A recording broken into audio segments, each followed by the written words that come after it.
Economic austerity is as close to political madness as any policy gets. So, let me be clear what I mean when I talk about austerity. Austerity is a policy that a government puts in place knowing that there are things that it might do, but which it decides not to do because it is instead trying to balance its finances to control its supposed debt that people have placed with it. This is what austerity is. I know Rachel Reeves will not agree with that definition. I know that there are others who might dispute this, particularly in the Labour Party. But if you stand back and look at what most economists say, my definition that I've just offered is pretty consistent with the mainstream view on this issue. And for once, I'm happy to be in that mainstream. Austerity is then a policy that is about not doing things. And that is what is really important to understand about it. The potential to do something, fill in potholes, build schools, run a green strategy, pay benefits, all of those things could be done. But the government has decided not to because they think that doing so might increase its debt and therefore they won't deliver that policy, which is an option that is available to them. Now, once upon a time, the great Lord Keynes, the person who I think to have been the most significant economist of the 20th century, said, "We can afford whatever we can do."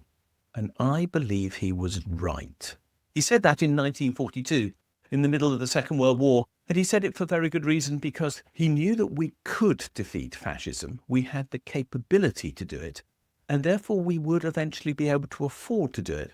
Because if we were doing something about which we agreed, the funds that would necessarily be required to achieve that goal would follow from actually undertaking the task. In other words, the government's funds are created by doing things and not by extracting value from things that other people do or don't do. And this is absolutely fundamental. The government is not some bit part player in the economy. It isn't like a micro business. It isn't like an individual. The government actually runs the macro economy of a country. It isn't constrained by the availability of money in the economy because it makes the money in the economy.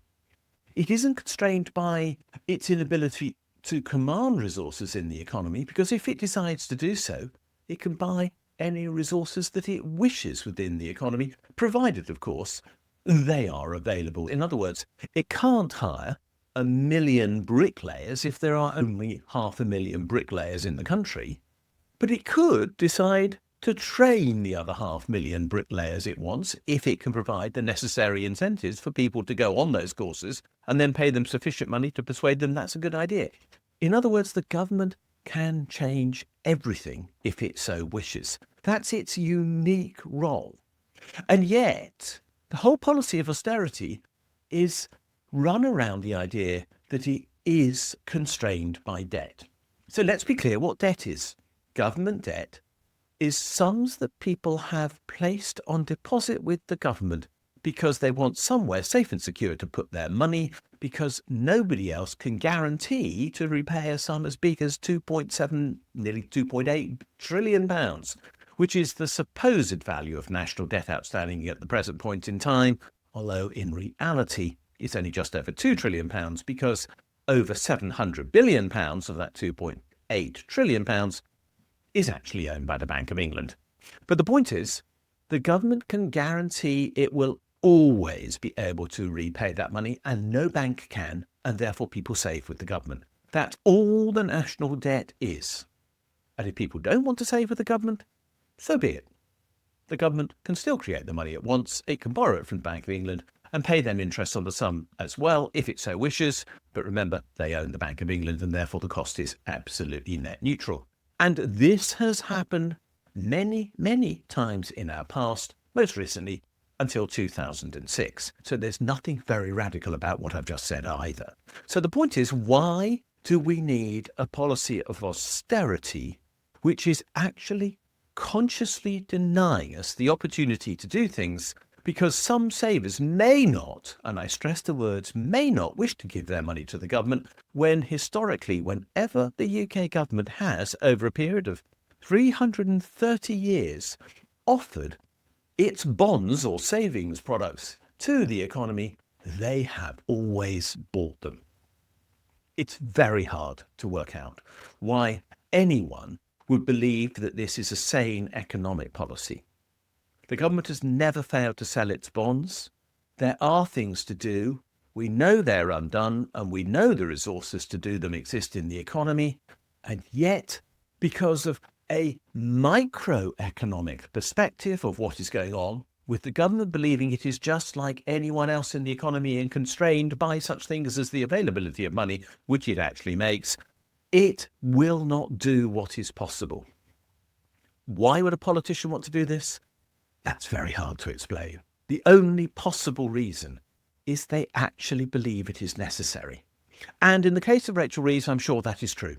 She went to Oxford University. She did a degree there called Politics, Philosophy and Economics. You will note that in practice, only 1/3 of that degree was in economics. It was therefore pretty basic stuff. And in that pretty basics economic teaching that she had, she was told that the government does behave like a company, or it does behave like an individual, which is why she keeps on referring to the fact that she remembers her mother balancing the budget on the kitchen table when she was young, as if that is the role model for being Chancellor, when it isn't. So she believes something that is fundamentally untrue. She does that because she was taught it incorrectly at Oxford University by professors who promoted this idea as part of neoliberal economics, the whole goal of which is to constrain the role of government. In other words, to make sure that things that could be done are not done, even though people would benefit from them if they were done.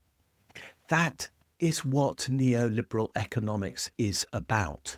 It is about incapacitating democratic choice because we are being denied what is possible. If you think that's a good choice, you will agree that Rachel Reeves should now be delivering austerity. If you think the government should do what is possible to the limit of that possibility for the people of the UK, because that is what a good government should do, then you will disagree with Rachel Reeves on austerity. You will think she's making a mistake. I do think she's making a mistake. I think that she has got this fundamentally wrong. The policy of austerity that she is now adopting, just to comply with a fiscal rule that she made up and which nobody cares about, and which is also bound to fail, that policy is going to cause us harm. It's also going to cause her harm, because I suspect she will not be Chancellor for long if she carries on like this.